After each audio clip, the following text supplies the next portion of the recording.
ఈ వీడియోలో నేను అజాక్స్ ఎందుకు యూజ్ చేస్తామో ఎలా యూజ్ చేస్తామో అనేది ఎక్స్ప్లెయిన్ చేయబోతున్నాను. సో లేట్ చేయకుండా వీడియోలోకి వెళ్ళిపోదాం. First, what is Ajax? Ajax is asynchronous JavaScript and XML. So అజాక్స్ని మెయిన్ ఎందుకు యూజ్ చేస్తాము అంటే ఏపీఐస్తో మనం కమ్యూనికేట్ అవ్వడానికి.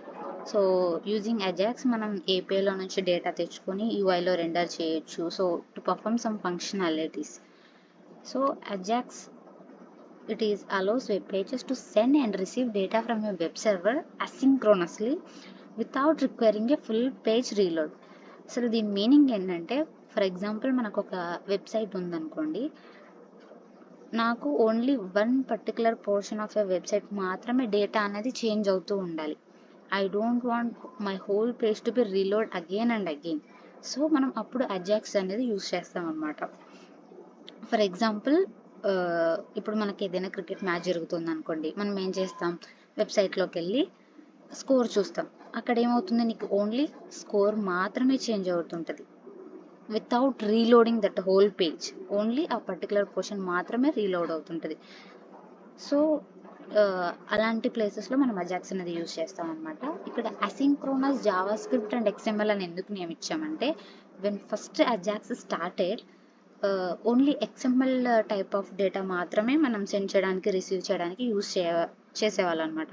సో బట్ నౌ ఈ డేస్లో మనం JSON ఫైల్ టైప్ ఆఫ్ డేటాను కూడా మనం సెండ్ చేయొచ్చు, రిసీవ్ చేసుకోవచ్చు. And by using the JavaScript we're performing Ajax operations. And how, ఎలా పర్ఫామ్ చేస్తాము అంటే, మనము XML HTTP request object use చేసుకొని ఏ అజాక్స్ కాల్స్ అనేటివి మనం చేయొచ్చు అనమాట. I'll show an example. There are a few steps like how to use Ajax. Here you can see the first step is we have to create an object. మనం XML HTTP request object అనేది create చేసుకోవాలి, and I stored it in a variable. And the second step is we have to open that connection to the server. Here I have just నేను ఒక example URL ఇచ్చాను. ఇక్కడ ఈ open method అనేది మనకు 3 పారామీటర్స్ని తీసుకుంటుంది అనమాట. సో ఆ 3 పారామీటర్స్ అంటే which type of method we're calling there. ఇప్పుడు నేను డేటా గెట్ చేసుకుంటున్నానంటే నాకు అక్కడ గెట్ మెథడ్, అప్డేట్ చేస్తుంటే పుట్, డిలీట్, అలా డిఫరెంట్ మెథడ్స్ మనకు ఉంటాయి కదా. సో ఆ మెథడ్ అక్కడ. And second parameter is the URL. And third one is it's a boolean variable. Like if మనం డేటా అనేది అసింక్రోనస్గా మనం రెండర్ చేయాలనుకుంటున్నామా, లేకపోతే సింక్రోనస్గా సెండ్ చేయాలనుకుంటున్నామా.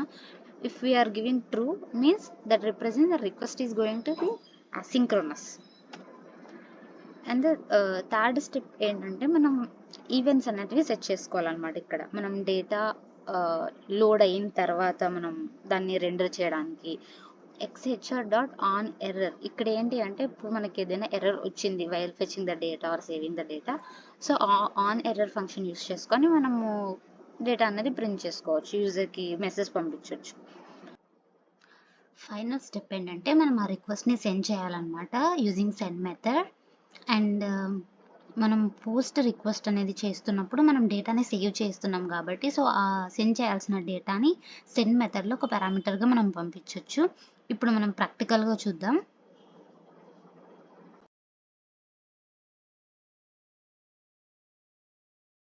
స్ప్రింగ్ బూట్ యూస్ చేసి ఆల్రెడీ APIs అనేటివి క్రియేట్ చేశాను అనమాట. మనకి APIస్ని యూస్ చేద్దాం ఇప్పుడు. సో నేను అజాక్స్ యూస్ చేసి ఈ APIస్ని కాల్ చేయబోతున్నాను. నేను ఆల్రెడీ ఒక HTML పేజ్ అనేది క్రియేట్ చేశాను అనమాట. అండ్ మనకి ఇక్కడ స్క్రిప్ట్ ట్యాగ్లో నేను అజాక్స్ యూస్ చేయడానికి CDN లింక్ అనేది ప్రొవైడ్ చేశాను. ఈ లింక్ అనేది మనం యూస్ చేసుకోవాలి అజాక్స్ యూస్ చేయాలంటే.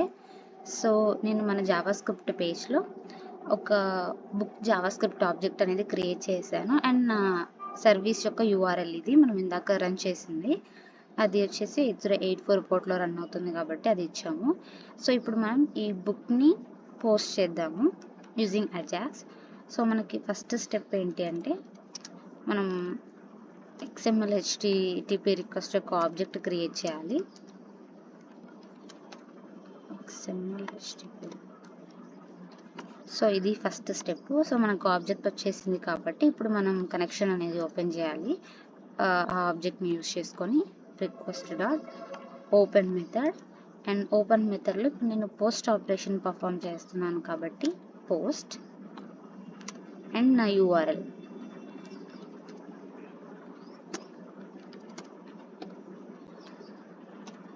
సో ఇది మనకి సెకండ్ స్టెప్.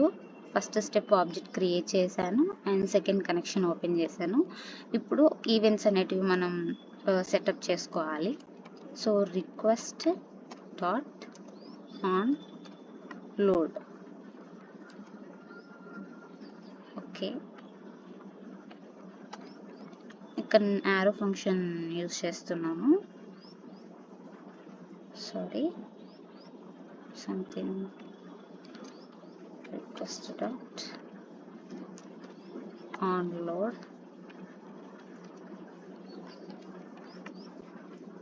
సో మనకి ఆన్ లోడ్ అన్నది ఎప్పుడు ట్రిగ్గర్ అవుతుందంటే ఎప్పుడైతే మనకు API నుంచి రెస్పాన్స్ అనేది వస్తుందో అప్పుడు ఆన్ లోడ్ అనేది ట్రిగ్గర్ అవుతుంది అనమాట ఇక్కడ. సో ఇక్కడ నేను లాక్ చేస్తాను. కన్సోల్లో చూద్దాం మనం output. Request dot response text use చేస్తే మనకు వచ్చిన రెస్పాన్స్ అనేది మనకి లాగ్ అవుతుంది అనమాట.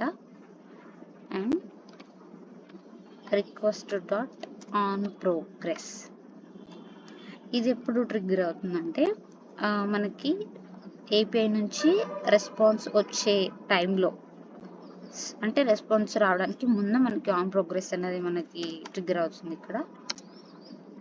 సో అప్పుడు మనకు డేటా ఫెచ్ అవుతుంటుంది కాబట్టి సో నేను కన్సోల్లో ఫెచ్చింగ్ అని రాశాను. And request dot on error.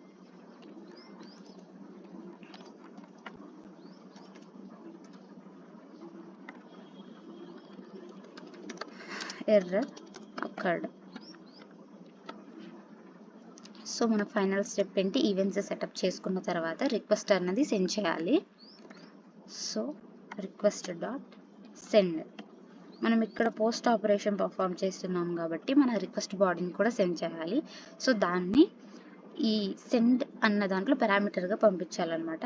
So నాకు బుక్, బట్ ఇక్కడ ఇంకొకటి ఏంటంటే మనం జావాస్క్రిప్ట్ ఆబ్జెక్ట్ని జేసన్గా కన్వర్ట్ చేయాలి. ఎందుకంటే మన API అన్నది జేసన్ టైప్ ఆఫ్ డేటాను తీసుకుంటుంది కాబట్టి. సో అప్పుడు మనం json డాట్ స్ట్రింగిఫై మెథడ్ యూజ్ చేసి మన బుక్ని పాస్ చేద్దాం.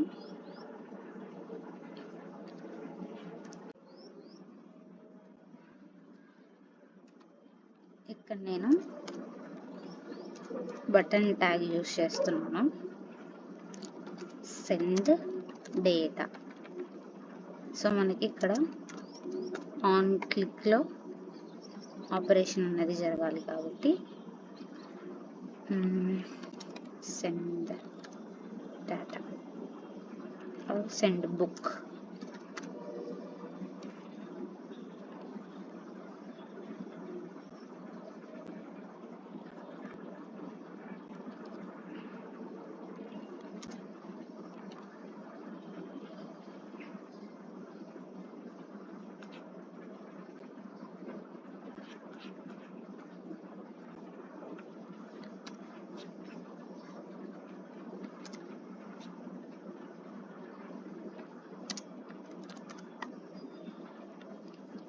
సో నేను సెండ్ బుక్ అన్న ఫంక్షన్లో ఇప్పుడు రాసిన మన కోడ్ అంతా పెట్టాను.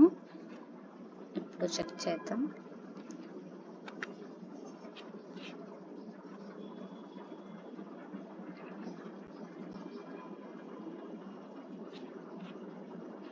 సో మనకి ఇక్కడ బటన్ వచ్చింది. ఎప్పుడైతే మనం సెండ్ బటన్ మీద క్లిక్ చేస్తామో సో మనకు సెండ్ బుక్ అన్న ఫంక్షన్ మనకు ట్రిగ్గర్ అయ్యి డేటా అనేది సెండ్ అవ్వాలి.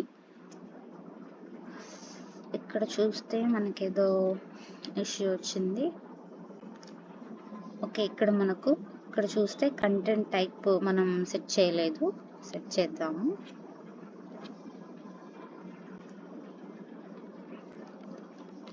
Request dot set request header.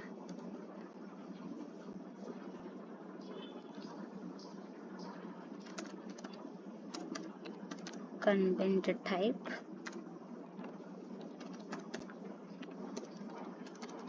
application/json or JSON. So ఇప్పుడు చూద్దాం.